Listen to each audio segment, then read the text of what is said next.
Assalamualaikum warahmatullahi wabarakatuh. Selamat pagi anak-anak. Bagaimana kabar kalian hari ini? Semoga anak-anak selalu diberikan kesehatan serta diberikan kebahagiaan oleh Allah Subhanahu wa taala. Anak-anak harus selalu bersemangat meskipun belajar dari rumah ya.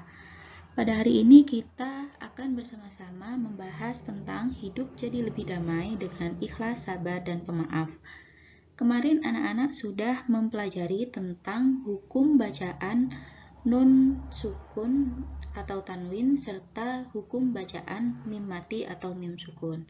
Nah, di sini nanti kita akan bersama-sama mempelajari tentang materi hidup jadi lebih damai dengan ikhlas, sabar, dan pemaaf serta ayat yang berkaitan dengan hidup jadi lebih damai dengan ikhlas, sabar, dan pemaaf. Mari bersama-sama kita belajar ya.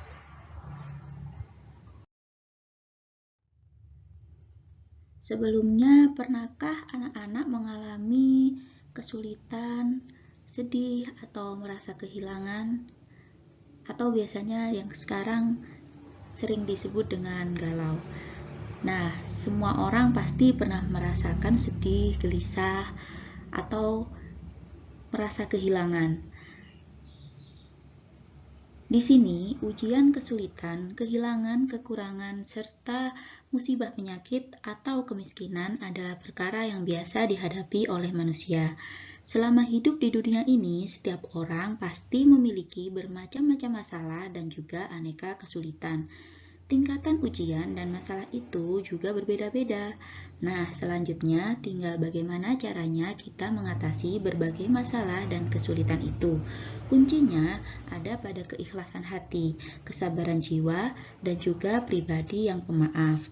Allah Subhanahu wa taala telah mengajarkan ketiga hal ini melalui ayat-ayatnya.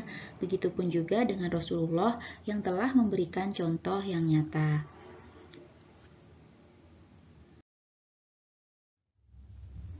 Berikut ini adalah ayat-ayat yang membahas tentang ikhlas, sabar, dan pemaaf. Yang pertama, Quran Surat An-Nisa ayat 146 yang membahas tentang ikhlas. Mari bersama-sama kita membaca Quran Surat An-Nisa ayat 146. Bismillahirrahmanirrahim. Illal ladzina tabu wa aslahu wa tasamu billahi wa ahlasu dinahum lillahi faulaika ma'al mu'minin wa sawfa yu'tillahul mu'minina ajran 'azima. Yang artinya, kecuali orang-orang yang taubat dan mengadakan perbaikan dan berpegang teguh pada agama Allah dan tulus ikhlas mengerjakan agama mereka karena Allah, maka mereka itu adalah bersama-sama orang yang beriman dan kelak Allah akan memberikan kepada orang-orang yang beriman pahala yang besar. Yang kedua, Quran Surat Al-Baqarah ayat 153 yang membahas tentang sabar. Mari bersama-sama kita membaca Quran Surat Al-Baqarah ayat 153. Bismillahirrahmanirrahim. Ya ayyuhalladzina amanu sta'inu bis-sabri was-shalah innallaha ma'as-sabirin. Yang artinya, hai orang-orang yang beriman, jadikanlah sabar dan sholat sebagai penolongmu. Sesungguhnya Allah beserta orang-orang yang sabar. Yang terakhir, Quran Surat Ali Imran ayat 134 yang membahas tentang pemaaf. Mari bersama-sama kita membaca Quran Surat Ali Imran ayat 134. Bismillahirrahmanirrahim. Alladzina yunfiquna fis-sarra'i wad-dharra'i wal kadhiminal ghaidha wal 'afina 'anil nas wallahu yuhibbul muhsinin. Yang artinya, yaitu orang-orang yang menafkahkan hartanya baik di waktu lapang maupun sempit dan orang-orang yang menahan amarahnya dan memaafkan kesalahan orang. Allah menyukai orang-orang yang berbuat kebajikan.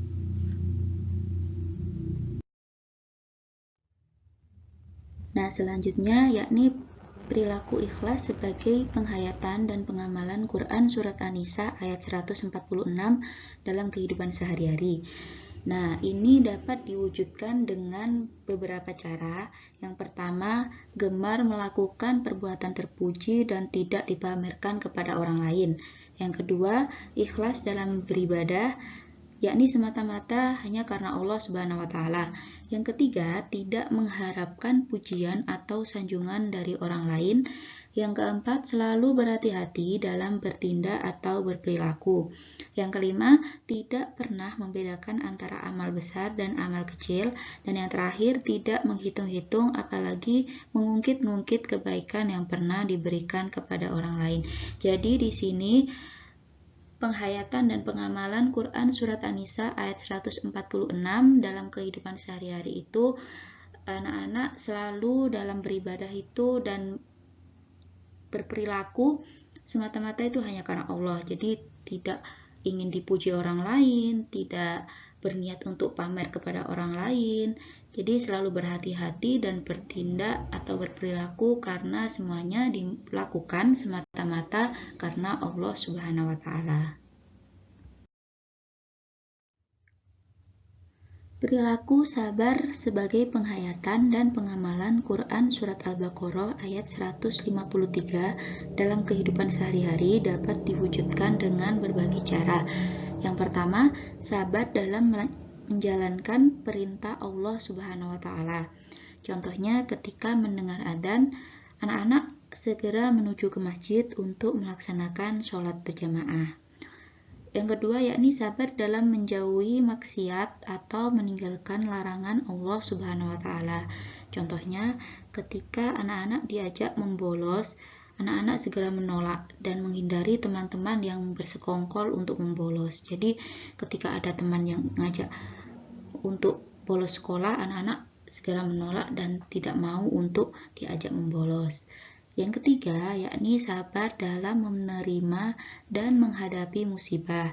Contohnya, ketika terkena musibah atau ketika sedang sakit, anak-anak tidak mengeluh dan tidak putus asa untuk mencari obat, seperti berobat ke dokter atau membeli obat ke apotik. Dan juga anak-anak ketika sedang terkena musibah atau terkena suatu penyakit, anak-anak tidak mengeluh dan tidak menyalahkan Allah serta orang lain.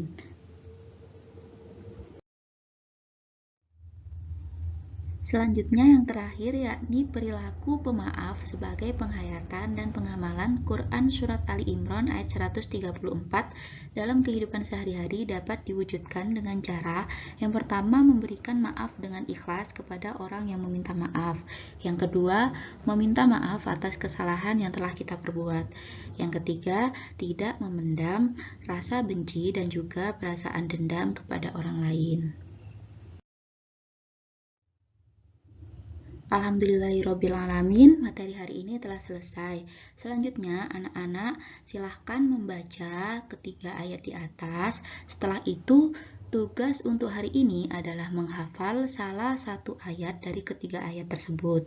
Silahkan anak-anak memilih mana yang ingin dihafalkan. Selamat belajar. Terima kasih. Wassalamualaikum warahmatullahi wabarakatuh.